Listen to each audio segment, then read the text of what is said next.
अस्सलामु अलैकुम, this is doctor Mohammad Shafi and you guys are watching biochemistry. अच्छा, जो आज का लेक्चर है ना वो हमारा काफ़ी इम्पोर्टेंट होने वाला है, क्योंकि इस लेक्चर के अंदर हम एकेयू 2024 में जो बायोलॉजी के क्वेश्चंस आए थे एकेयू के एग्ज़ाम के अंदर, वो तमाम क्वेश्चंस हम डिस्कस करेंगे। They are very very very important questions because it is a recreated exam. अब ये रिक्रिएटेड का मतलब ये है कि एट दैट टाइम जो मेरे स्टूडेंट्स थे 2024 में, उन्होंने जब एकेयू का एग्ज़ाम दिया था, तो ये तमाम क्वेश्चंस उनके पेपर के अंदर आए थे और उन्होंने ये तमाम क्वेश्चंस एग्ज़ाम से आने के बाद मुझे शेयर किए थे एंड फिर मैंने पूरा पीडीएफ वगैरह सब कंपाइल किया। तो this is very important PDF because ultimately इससे जो आपके केयू के पास पेपर होते हैं, इससे बहुत सारे क्वेश्चंस जो है वो एग्ज़ाम के अंदर रिपीट हो रहे होते हैं। तो स्टार्ट करते हैं भाई। क्वेश्चन में कह रहा है the biuret test give a positive indication for which of the following food item. सबसे पहले तो ये समझना ज़रूरी है कि ये जो बाई यूनिट टेस्ट है ना, ये क्यों किया जाता है। देखो, बाई यूनिट टेस्ट की जब भी बात की जाएगी ना, तो बाई यूनिट टेस्ट एक ऐसा टेस्ट है जिसके अंदर आप प्रोटीन जो है वो चेक कर रहे होते हो कि किसी सैंपल के अंदर प्रोटीन मौजूद है या नहीं। अगर प्रोटीन मौजूद होता है तो ये टेस्ट पॉजिटिव होता है। पॉजिटिव का मतलब ये है कि पर्पल कलर आ जाएगा। और अगर तो ये टेस्ट नेगेटिव होगा तो इसका मतलब ये है कि यहाँ पे प्रोटीन प्रेजेंट नहीं है। सिंपल हो गया। अब सवाल ये कह रहा है कि बायोरिट टेस्ट जो है वो पॉजिटिव इंडिकेशन देते हैं for which of the following food item. इनमें से किस फूड आइटम के लिए बायोरिट टेस्ट पॉजिटिव होगा। अब देखो, बायोरिट टेस्ट प्रोटीन के लिए पॉजिटिव है, तो प्रोटीन इसके अंदर किस में होगा। एप्पल की बात करूँ, कार्बोहाइड्रेट सोर्स से मेजरली ब्रेड फ्लावर वगैरह से बना होता है, यानी कि आटा इसके अंदर मौजूद होता है, अगेन कार्बोहाइड्रेट सोर्स। ऑरेंजेस में अगेन कार्बोहाइड्रेट सोर्स की बात हो रही है। एग एक ऐसी चीज़ है जिसके अंदर बहुत ज़्यादा अमाउंट के अंदर आपको प्रोटीन मिलेगा, जैसे एल्ब्यूमिन हो गया या इस तरह की चीज़ें हो गई। दैट्स वाई इसका आंसर हो जाएगा ऑप्शन सी। ठीक है, आगे बढ़ते हैं। क्वेश्चन में कह रहा है which of the following is a reptile. इनमें से कौन सा रैप्टाइल है। देखो, रैप्टाइल के बारे में एक बात तो याद रखना ज़रूरी है कि रैप्टाइल जो क्लास रैप्टिलिया है ना, उसकी एक बड़ी इंपॉर्टेंट कैरेक्टरिस्टिक है कि they are ectotherm scaly skin होती है। ठीक है, सबसे इम्पॉर्टेंट। ठीक है, तो टोड सैलेमेंडर ये दोनों एम्फीबियंस हैं, जबकि टर्टल का ताल्लुक रेप्टिलिया से। So option C would be the right answer. आगे बढ़ते हैं और अगले क्वेश्चन में आपसे कह रहा है fats and oils spoil due to. अब ये फैट्स और ऑयल, देखो फैट हो गया, ऑयल हो गया, इन दोनों का ताल्लुक असाइल ग्लिसरॉल वाली क्लास से। लिपिड में असाइल ग्लिसरॉल वाली क्लास से इसका ताल्लुक है। अब ये जो असाइल ग्लिसरॉल है ना, ये असाइल ग्लिसरॉल कैसे बनता है समझना ये ज़रूरी है। आपके पास एक होता है सिंपल ग्लिसरॉल। ठीक है, तो यहाँ पे लेट्स सपोज ये 3 कार्बन वाला ग्लिसरॉल मौजूद है। ज़रा आप लगा दो हाइड्रोजन और इसकी वैलेंसी आप पूरी कर लो। यहाँ पे हाइड्रोजन, यहाँ पे हाइड्रोजन, ये आ गया आपका OH। ठीक है, इसको ऐसे लिख लो, OH and OH, this is glycerol. ठीक है, इस ग्लिसरॉल के साथ कंबाइन करता है fatty acid. Fatty acid is basically carboxylic acid. तो होता ये है कि इस तरीके से आपका ये कार्बोक्सिलिक एसिड है। ठीक है, अब कार्बोक्सिलिक एसिड, अब बड़ी इंपॉर्टेंट बात यहाँ पे ये है कि जब ग्लिसरॉल कंबाइन करता है फैटी एसिड के साथ, तो होता ये है कि यहाँ से OH निकलता है, यहाँ से H निकलता है। जब ये निकलता है ना, तो अल्टीमेटली होता ये है कि अ, इस बेसिकली यहाँ पे समझना ज़रूरी है। अच्छा, तो बेसिकली अब अगर हम यहाँ पे लिख लेते हैं ज़्यादा अच्छी तरीके से, यहाँ पे क्लियर हो जाएगा। ठीक है, तो अब होता ये है कि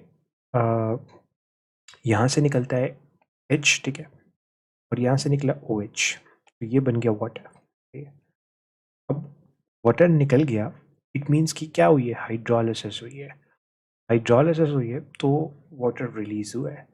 अब वाटर रिलीज हो गया तो अब होगा क्या, अब होगा ये कि आपके पास क्या बन जाएगा, आपके पास बन जाएगा यहाँ पे, ये आप रिमूव कर दो यहाँ से H। ठीक है, यहाँ से आपने H रिमूव कर दिया, OH रिमूव कर दिया। ठीक है, अब होगा ये कि स्ट्रक्चर कुछ इस तरह का बन जाएगा, कुछ इस तरह का स्ट्रक्चर बन जाएगा। सही है, और यहाँ पे आ जाएगा सिंपल O, ठीक है।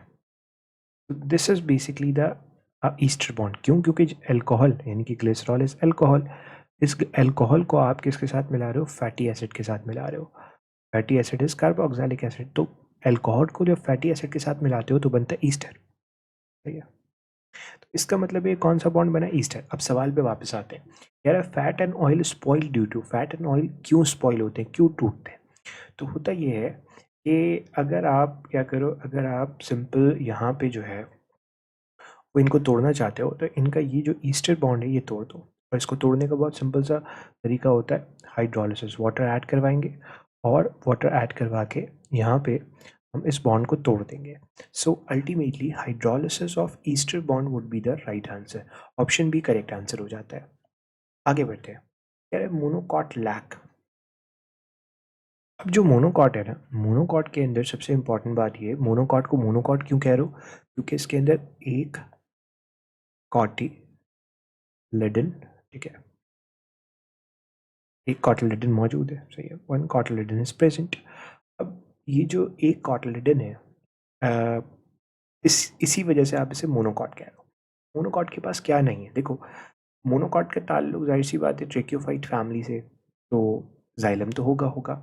इसी तरीके से पैरेलल विनेशन, पैरेलल विनेशन, विनेशन कहते हैं arrangement of the when on the leaf, ठीक है।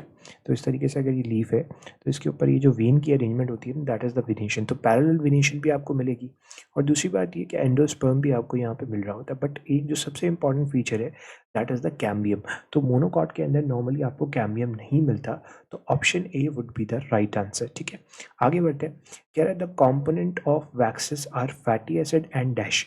अब होता ये है कि असाइल ग्लिसरॉल के अंदर ना, असाइल ग्लिसरॉल के अंदर जो अल्कोहल होता है वो ग्लिसरॉल होती है हमेशा, और फैटी एसिड होता है, ठीक है।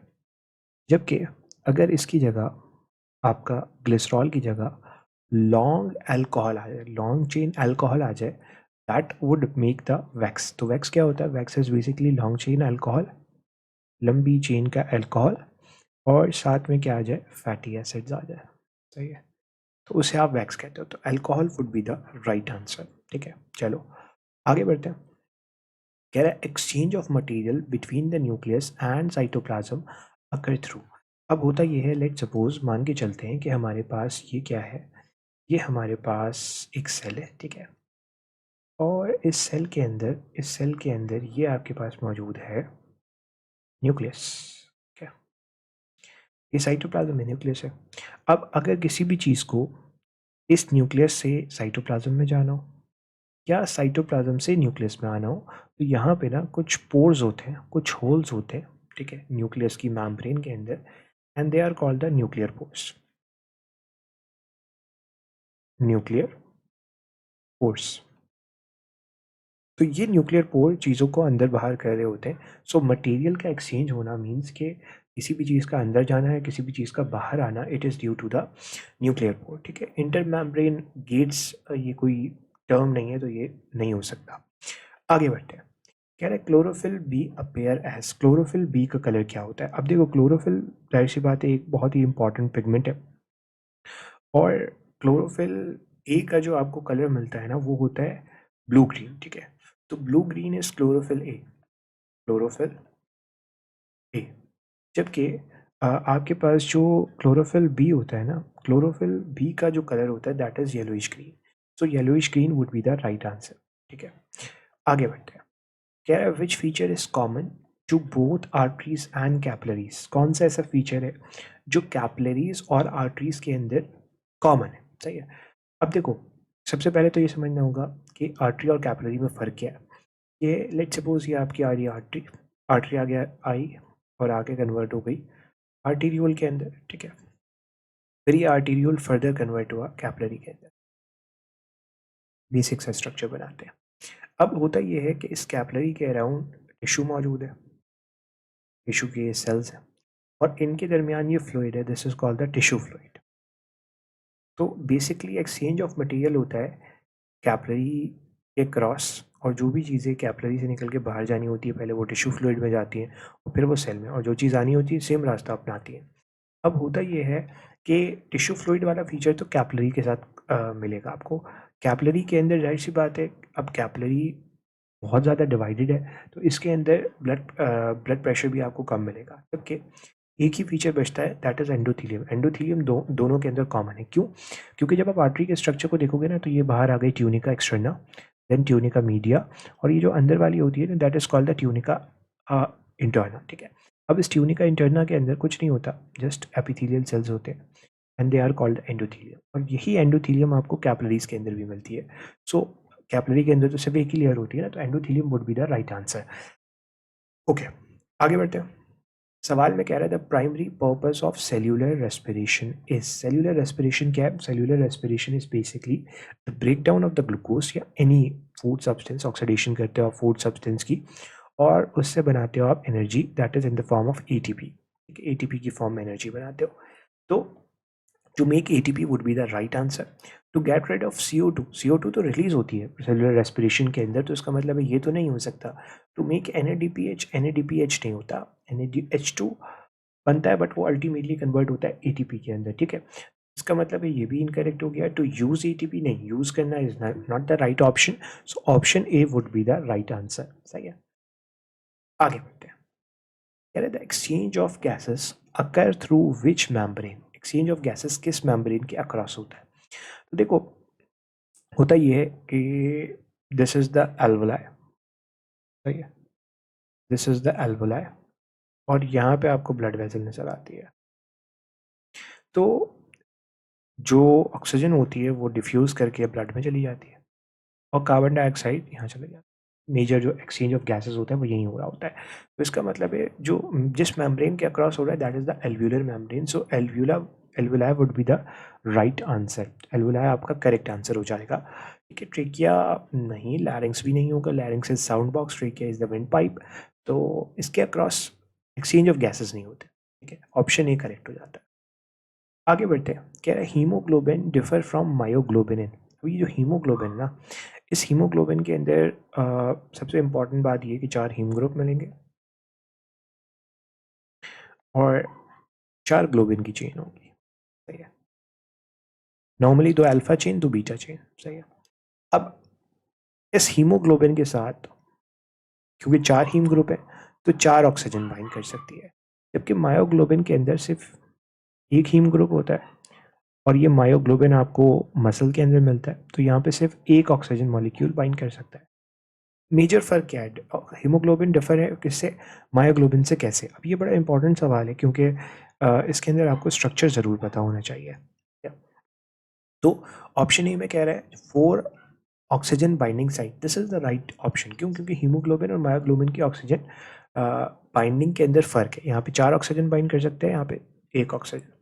ठीक है, अगर प्रिसाइजली लिखा जाए। यहाँ पे कह रहा है आयरन कंटेनिंग हीम ग्रुप। देखो, हीम ग्रुप तो यहाँ भी मिलेगा, यहाँ भी मिलेगा। यहाँ पे एक हीम ग्रुप मिलेगा और साथ में ग्लोबिन चेन मिलेगी, एक ग्लोबिन चेन मिल जाएगी। सही है, haemoglobin is present in muscle. ठीक है, नहीं, ये आपको जो है वो इनकरेक्ट मिल रहा है, ये तो स्टेटमेंट इनकरेक्ट है। कह रहा है हीमोग्लोबिन कंटेन 1 पॉलीपेप्टाइड चेन, ये भी स्टेटमेंट ही गलत है। तो option A would be the right answer. कह रहे हैं the blood group O has. अब याद रखना बहुत इंपॉर्टेंट चीज़ कि जब ओ ब्लड ग्रुप होता है ना, इसके ऊपर कोई भी एंटीजन नहीं होता। और एंटीबॉडीज़ कब बनती हैं? एंटीबॉडी मेरी बॉडी में उसी के खिलाफ बनती है जो चीज़ मेरी बॉडी में नहीं है। यानी कि जो भी चीज़ मेरी बॉडी में नहीं होगी उसी के खिलाफ एंटीबॉडी बनेगी। अब यहाँ पे कोई एंटीजन नहीं है, यानी कि ना तो ए एंटीजन है ना बी एंटीजन है, तो ओ वाले की बॉडी के अंदर क्योंकि ए एंटीजन नहीं है, तो एंटी ए एंटीबॉडीज़ भी बनेगी, और क्योंकि यहाँ पे बी एंटीजन भी नहीं है, तो एंटी बी एंटीबॉडीज़ भी बनेगी। तो यहाँ पे दोनों एंटीबॉडीज़ होंगी। ए एंड बी एंटीजन दोनों नहीं मिलेंगे, एंटी ए एंटीबॉडी नहीं, एंटीजन बी नहीं, A and B antibodies in the plasma. This is the right option. ठीक है, बहुत आसान सवाल है, इतना कोई मुश्किल सवाल नहीं है, ऑप्शन बी करेक्ट हो जाता है। आगे बढ़ते हैं। कह रहा है an animal having rasp like structure, mantle, a shell and tentacle belongs to। देखो, बेसिकली बात ये कह रहा है कि रैस्प लाइक स्ट्रक्चर माउथ के अंदर रेड्यूला होता है, रैस्प लाइक स्ट्रक्चर। उसके अलावा मेंटल मिलेगा, शेल मिलेगा और टेंटिकल मिलेगा। तो इस एनिमल का ताल्लुक कौन से ग्रुप से होगा? अब देखो ये क्वेश्चन ना थोड़ा सा इंटरेस्टिंग क्वेश्चन है, क्योंकि रेस, रेडियोला, मेंटल, शेल, टेंटिकल्स, ये जो बेसिक फीचर्स है ना ये आपको नज़र आ रहे हैं मोलस्का के।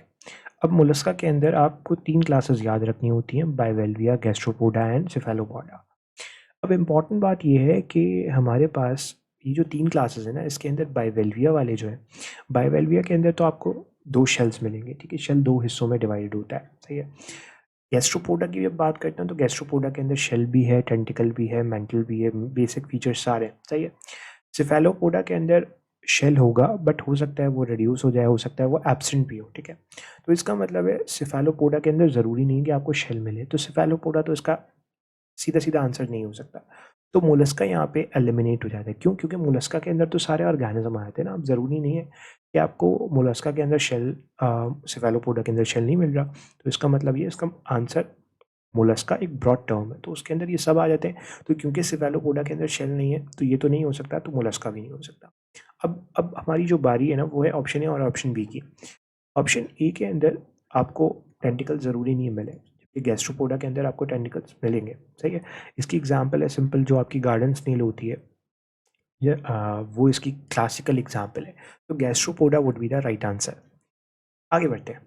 कह रहा है patient has trouble moving their arm above their head and experience immense pain while extending it. What type of joint is having the problem? अब देखो बहुत सिंपल सी बात है, अगर आप इस क्वेश्चन को समझो ना, इस क्वेश्चन के अंदर कह रहा है कि एक पेशेंट है, उसको हाथ उठाने में सर से ऊपर मुश्किल हो रही है, ठीक है? तो अब ये अगर आप नोट करो तो ये क्या है, this is basically four arm, यहाँ से यहाँ तक four arm, this is basically arm and this is the shoulder joint, ठीक है? तो अब अगर मुझे सर पे हाथ लेकर जाना है तो मेरा शोल्डर जॉइंट मूव, तो किस जॉइंट में प्रॉब्लम है? शोल्डर जॉइंट में। अब ये जो शोल्डर जॉइंट है ना, ये आपका कौन सा जॉइंट होता है? बॉल एंड सॉकेट जॉइंट होता है, सही है? तो ये बनता है बेसिकली आपकी स्कैपुला और ह्यूमरस के दरमियान, सही है? तो इस जॉइंट के अंदर प्रॉब्लम है, तो ball and socket would be the right answer. दो ही बॉल एंड सॉकेट जॉइंट आपने याद रखने हैं, एक तो आपने ये याद रखना है शोल्डर जॉइंट, और दूसरा आपने हिप जॉइंट को याद रखना है। तो ये दो मेजर जॉइंट्स है जो आपने याद रखने हैं, तो answer would be option A. आगे बढ़ते हैं। कह रहा है bacterium moving with a flagella exhibit which kind of motion? तो फ्लैजिला मौजूद है, लेट्स सपोज ये बैक्टीरिया है, तो इसके पास ये फ्लैजिला है, तो इसके अंदर कौन सी मूवमेंट होगी? फ्लैजिलरी मूवमेंट होगी। ये फ्लैजिला मौजूद है, सीलिया सीलियरी मूवमेंट के करवाता है। और अमीबॉइड मूवमेंट ना नॉर्मली आपको देखने को मिलती है, जिसके अंदर कुछ इस तरह से फिंगर लाइक प्रोजेक्शंस बन जाते हैं, जिन्हें आप सूडोपोडिया का नाम देते हो। ह्यूमन के अंदर इसकी क्लासिकल एग्जाम्पल है डब्ल्यूबीसी। डब्ल्यूबीसी अमीबॉइड मूवमेंट कर रहे होते हैं, सही है? तो option B would be the right answer. आगे बढ़ते हैं। कह रहा है which hormone is secreted by the kidney? Kidney कौन सा हार्मोन सिक्रीट करती है? अब ये जो क्वेश्चन है ना, ये काफ़ी ज़्यादा इम्पॉर्टेंट क्वेश्चन है, क्योंकि पहली बात है यहाँ पे बात हो रही है हार्मोन्स की। अब सबसे पहला ऑप्शन जो ऑप्शन ए है, दैट इज़ द मेलानिन। जब अगर मैं मेलानिन की बात करूँ तो मेलानिन जो है ना, वो मेलानोसाइट प्रोड्यूस करते हैं स्किन के अंदर, तो ये तो इनकरेक्ट हो गया। Erythropoietin, yes, erythropoietin is the right answer. क्यों? क्योंकि एरिथ्रोपोइटिन जो है वो आरबीसी की प्रोडक्शन बढ़ाता है, यानी कि ब्लड सेल्स की प्रोडक्शन बढ़ाता है, जिसे आप हेमाटोपायोसिस कहते हो। तो ये किडनी से रिलीज होता है। Erythropoietin is the right answer. एक और होता है रेनिन, तो एरिथ्रोपोइटिन रेनिन आपने याद रखना है। ग्लूकागॉन पेनक्रियाज से रिलीज होता है, तो इनकरेक्ट हो गया। थायरॉक्सिन थायराइड से रिलीज होता है, ये भी इनकरेक्ट हो गया। Option B would be the right answer. आगे बढ़ते हैं। कह रहा है where does the filtration of blood under pressure occur? अब फिल्ट्रेशन ऑफ ब्लड का मतलब क्या है? देखो अगर आप नेफ्रॉन का स्ट्रक्चर पढ़ोगे ना बेसिक, तो ये आपको नजर आएगा वुमेन्स कैप्सूल, ठीक है? और यहाँ पे आपको एक कैपिलरी का नेटवर्क मिलेगा, and this network of capillary is the glomerulus. अब ग्लोमेरुलस के अंदर जो कैपिलरी होती है उसके अंदर हाइड्रोस्टैटिक प्रेशर होता है, जिसकी वजह से बहुत सारी चीज़ें निकल के इस ग्लोमेरुलस से कहाँ आती हैं? वुमेन्स कैप्सूल के अंदर आती हैं। तो वुमेन्स कैप्सूल और ग्लोमेरुलस को आप कंबाइंड वे के अंदर रीनल कार्पसल का नाम देते हो, सही है? Renal corpuscle, and some book also refer it as the Malpighian body, सही है? तो ये जो फिल्ट्रेशन हो रही है ना प्रेशर की वजह से, जाहिर सी बात है, अब इस ग्लोमेरुलस के अंदर, ग्लोमेरुलस की फिर कैपिलरीज के अंदर ब्लड है, और ब्लड की जो ब्लड में जो वाटर कंटेंट है वो एक प्रेशर लगाता है किसके ऊपर? आर्टरीज के ऊपर, ठीक है? अल्टीमेटली चीज़ें निकल के ग्लोमेरुलस से कहाँ आती है? वुमेन्स कैप्सूल के अंदर। This is called the ultra filtration. ये कहाँ पे हो रही है? रीनल कार्पसल में हो रही है। Option A is the right answer. आगे बढ़ते हैं। कह रहे the pathway of impulse in a simple reflex arc. ठीक है, अब सिंपल रिफ्लेक्स आर्क क्या होता है पहले तो ये समझना। लेट सपोज मेरा ये हाथ है, मैंने किसी गर्म चीज़ को टच किया, मैं जैसे ही किसी गर्म चीज़ को टच करूंगा मेरा हाथ फ़ौरन पीछे हटेगा। क्यों पीछे हटेगा? क्योंकि ये प्री प्रोग्राम रिस्पॉन्स है। अब इसके अंदर कौन कौन से कंपोनेंट्स हैं या कौन सा रास्ता अपनाया जाएगा? तो सबसे पहले स्टिमुलस आया, चेंज आया, मेरे हाथों के जो रिसेप्टर हैं उन्होंने डिटेक्ट किया। तो रिसेप्टर ने डिटेक्ट किया और रिसेप्टर ने डिटेक्ट करने के बाद इसको इस न्यूरॉन से भेज दिया मेरे सीएनएस में, सेंसरी न्यूरॉन से। अब सेंसरी न्यूरॉन से इसको सीएनएस में भेजा और सीएनएस के अंदर मौजूद है इंटर न्यूरॉन। अब ये इंटर न्यूरॉन फैसला करेंगे कि क्या करना है, हाथ पीछे हटाना है, तो इंटर न्यूरॉन ने फैसला किया। और फिर ये फैसला अगर आप यहाँ पे ड्रॉ करो, ठीक है, तो ये आपका रिसेप्टर है, इसने मैसेज भेजा सीएनएस को। कौन से न्यूरॉन से? सेंसरी न्यूरॉन से। सही है, सेंसरी न्यूरॉन से। अब इस इंटर न्यूरॉन ने फैसला किया कि आपने हाथ फ़ौरन पीछे हटाना है। तो जब ये फैसला हो गया तो अब ये फैसला आएगा आपके पास इफेक्टर के पास। सही है, इफेक्टर वो जो रिस्पॉन्स शो करेगा, जो अमल करेगा, काम बेसिकली करेगा। अब ये जो इफेक्टर है इस तक मैसेज कौन लेकर आया? मोटर न्यूरॉन लेकर आया। तो अगर आप इसका करेक्ट आंसर ढूंढोगे ना तो बहुत बेसिक सा इसका करेक्ट आंसर है कि आपके पास यहाँ पे मिलेगा receptor, sensory neuron, interneuron, motor neuron and effector. सही है, option A is the right answer. आगे बढ़ते हैं। सवाल में कह रहा है which of the following enzyme has a pH of 1.4। 1.4 pH किसका होता है? देखो 1.4 पीएच इसका मतलब है एसिडिक एनवायरनमेंट। तो एसिडिक एनवायरनमेंट मेजरली आपको देखने को मिलता है स्टमक के अंदर। तो ढूंढ लो स्टमक का एंजाइम कौन सा है। स्टमक का एंजाइम पैप्सिन है जो प्रोटीन को डाइजेस्ट करता है, तो pepsin is the right answer. Amylase neutral normally pH पे काम कर रहा होता है। एंटेरोकाइनेज ये बेसिक कंडीशन के अंदर, and lipase is also basic condition वाला। ठीक है, तो option A is the right answer. आगे बढ़ते हैं। कह रहे pancreatic and hepatic secretions are under the influence of which hormone from the intestinal cell. अब होता ये है कि पेनक्रियाटिक सिक्रीशन है या हेपेटिक यानी कि लिवर की सिक्रीशंस है, ये किस हार्मोन की वजह से रेगुलेट की जाती है, यानी कि किस हार्मोन से इन्फ्लुएंस है। तो बहुत सिंपल सी बात है कि अगर आप ऑप्शन देखो तो ट्रिप्सिनोजन, ये तो प्रोटीन डाइजेस्ट करने वाला एंजाइम है, इसका हार्मोन से कोई ताल्लुक नहीं है। पैप्सिन इज ऑल्सो एंजाइम, ठीक है, तो हार्मोन तो नहीं हो सकता। अब होता क्या है कि बॉडी में रिलीज होता है सिक्रीटिन। ये जो सिक्रीटिन ना, ये पेनक्रियास के पास जाता है और पेनक्रियास के पास जाने के बाद ये पेनक्रियास से रिलीज करवाता है पेनक्रियाटिक सिक्रीशन। तो इसका मतलब है secretin would be the right answer. सही है, सिक्रीटिन से बेसिकली ये सारा काम हो रहा है। आगे बढ़ते हैं। कह रहा है ऑक्जेंटिक और parietal cell secrete which one of the following. ठीक है, ऑक्जेंटिक या जो पैराइटल सेल्स होते हैं वो क्या सिक्रीट करते हैं? This is the last question. तो अगर मैं बात करता हूँ आपके पास बेसिकली ऑक्जेंटिक सेल की, तो ऑक्जेंटिक या पैराइटल सेल ये सिक्रीट करते हैं HCl, जबकि पेप्सिनोजन सिक्रीट किया जाता है चीफ सेल के जरिए। सही है, तो चीफ सेल रिलीज करते हैं आपका बेसिकली पेप्सिनोजन, और म्यूकस तो गॉबलेट सेल रिलीज कर रहे होते हैं। तो इसका मतलब है ऑक्जेंटिक या पैराइटल सेल क्या सिक्रीट करते हैं? HCl सिक्रीट करते हैं। अच्छा भाई, आगे बढ़ते हैं और अब बात करते हैं नेक्स्ट क्वेश्चन की। तो कह रहा है ओव्यूलेशन अगर ड्यू टू, ओव्यूलेशन क्यों होती है? तो होता ये है कि अप्रॉक्सीमेटली 28 डे की साइकिल के अंदर, अगर मैं एवरेज डेज की बात करूँ 28 डे की साइकिल के अंदर 14th डे के ऊपर 14th डे पे LH का लेवल बहुत ज़्यादा बढ़ जाता है। इसे कहते हैं LH सर्च, जिसकी वजह से ये जो ग्राफियन फॉलिकल है ना, इसके अंदर ये जो ओसाइट होता है ये निकल के बाहर आ जाता है, and this is called the ovulation. तो ये क्यों हो रही है? LH की वजह से, ल्यूटिनाइजिंग हार्मोन की वजह से। तो option A is the right answer. आगे बढ़ते हैं। कह रहा है the dry weight of a seedling is reduced during germination due to. अब होता यह है कि आपका एक नॉर्मल सीड है, इससे सीडलिंग निकला, इसका जो वेट है ना इस सीडलिंग का, ये मुसलसल कम हो रहा होता है। क्यों? क्योंकि सीड के अंदर फूड मौजूद है। अब इस फूड को यूटिलाइज करके ग्रोथ के अंदर उसकी एनर्जी को इस्तेमाल किया जा रहा है। तो ये जो ड्राई वेट है, यानी कि वाटर को निकालने के बाद जो कुछ पीछे बच जाता है उसको कहते हैं ड्राई वेट। अब ये ड्राई वेट क्यों कम हो रहा है? इस ड्राई वेट के कम होने की वजह है simple, respiration. So option A, respiration is the right answer. Transpiration क्या होता है? The removal of water vapour from the aerial part of the plant body. Plant की बॉडी से वाटर वेपर्स का रिलीज होना is the transpiration. Photosynthesis food बनाने के लिए होती है, तो ये इनकरेक्ट हो गया। Formation of new tissue, no, this is not the right answer. Option A would be the correct answer. आगे बढ़ते हैं।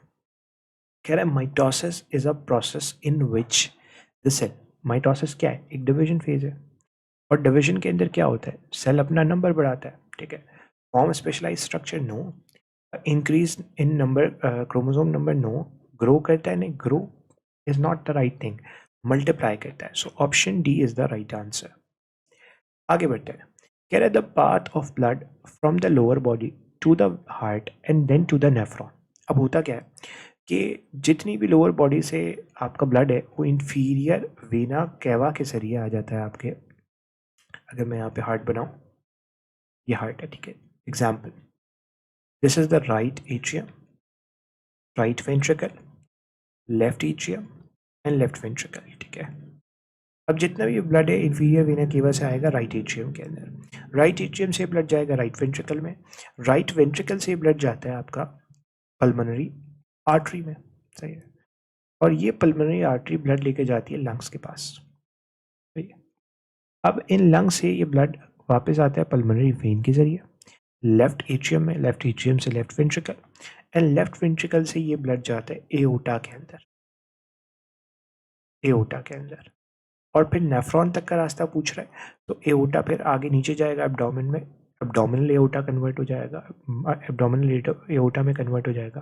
फिर इस तरीके से एक आर्टरी निकलेगी जिसे कहेंगे रीनल आर्टरी, और रीनल आर्टरी फिर आपकी सप्लाई कर देगी किडनी को। तो आप पाथवे देख लो, right atrium, right ventricle, right ventricle में डायरेक्ट तो नहीं आएगा, लेफ्ट वेंट्रिकल नहीं, डायरेक्ट नहीं आएगा, लेफ्ट एट्रियम नो, तो ऑप्शन ए सीधा सीधा करेक्ट हो जाता है। राइट एट्रियम से यहाँ पे राइट वेंट्रिकल नहीं लिखा हुआ, पल्मोनरी आर्टरी लिखा हुआ है, ठीक है, पल्मोनरी आर्टरी में जाएगा, पल्मोनरी वेन से वापस आएगा, लेफ्ट वेंट्रिकल में जाएगा एओर्टा से, देन पूरी बॉडी यानी कि रीनल आर्ट, पूरी बॉडी में एओर्टा से, एंड देन फिर रीनल आर्टरी के जरिए किडनी में चला जाएगा। सो option A is the right answer. आगे बढ़ते हैं। अगले सवाल में कह रहा है glucose in its hexagonal closed ring. अब होता क्या है कि ग्लूकोज एक 6 कार्बन वाला कार्बोहाइड्रेट है। अब नॉर्मली जो 5 कार्बन और 6 कार्बन वाले कार्बोहाइड्रेट होते हैं, उनको जब आप पानी में डिजोल्व करते हो ना, तो वो स्ट्रेट चेन से क्लोज रिंग के अंदर कन्वर्ट हो जाते हैं। तो अगर कोई सब्सटेंस इस तरीके से 4 कार्बन की रिंग के अंदर कन्वर्ट हो रहा है, सही है, दिस इज 4 कार्बन, 1 2 3 4, इस रिंग को कहते हैं फ्यूरेनोस। नॉर्मली राइबोस जो 5 कार्बन वाली शुगर होती है ना, वो इसके अंदर कन्वर्ट हो जाती है फ्यूरेनोस वाली के अंदर, जबकि ग्लूकोज जो है ना वो इस तरीके से 6 कार्बन वाली रिंग के अंदर कन्वर्ट होता है। एंड दिस 6 कार्बन वाली रिंग, सॉरी 5 कार्बन वाली रिंग, नॉट 6 कार्बन, 5 कार्बन, यहाँ पे 4 कार्बन रिंग के अंदर होते हैं, यहाँ पे 5 कार्बन होते हैं, सही है। अगर आप नोट करो तो 1 2 3 4 5, 5 कार्बन, 5th कार्बन ये है, और यहाँ पे छठा कार्बन लग जाएगा ब्रांच के साथ। इस रिंग को आप कहते हो बेसिकली पायरेनोस। तो जो आपका ग्लूकोज होता है वो पायरेनोज रिंग बनाता है। तो option B is the right answer, pyrenoids would be the correct answer. आगे बढ़ते हैं। This is the last question of this whole AKU biology वाला पार्ट, एंड ये क्वेश्चन ये कह रहा है कि मिल्क शुगर, यानी कि बेसिकली मिल्क शुगर, लैक्टोज की बात हो रही है। लैक्टोज के अंदर आपको क्या मिलेगा? लैक्टोज के अंदर आपको 2 चीज़ें मिलती हैं, ऐसी बात है, ये डाइसैकेराइड है, तो इसके अंदर आपको मिलेगा एक तो ग्लूकोज और साथ में गैलेक्टोज। तो ग्लूकोज कहाँ है? ग्लूकोज यहाँ है, ग्लूकोज यहाँ है, लैक्टोज एंड फ्रक्टोज नहीं, सही। अब ग्लूकोज और साथ में क्या मिलेगा? गैलेक्टोज हो, तो option B is the right answer. यहाँ पे आके हमारा जो AKU का पास पेपर है वो कंप्लीट हो जाता है, और आई होप कि ये वीडियो आपको काफ़ी अच्छी लगी होगी, क्योंकि इस पूरी वीडियो के अंदर हमने डिटेल में एक एक क्वेश्चन को डिस्कस किया, और बहुत डिटेल के साथ एक-एक चीज़ को हमने देख लिया। तो आई होप कि वीडियो अच्छी लगी होगी। वीडियो अच्छी लगी हो तो चैनल को सब्सक्राइब करना, वीडियो को लाइक ज़रूर करना और अपने उन दोस्तों के साथ ज़रूर शेयर करना जो एकेयू के एग्ज़ाम के अंदर अपेयर होने वाले हैं। तो आज के लिए इतना ही। इंशाल्लाह आपसे मुलाकात होगी नेक्स्ट वीडियो में। तब तक के लिए अल्लाह हाफ़िज़।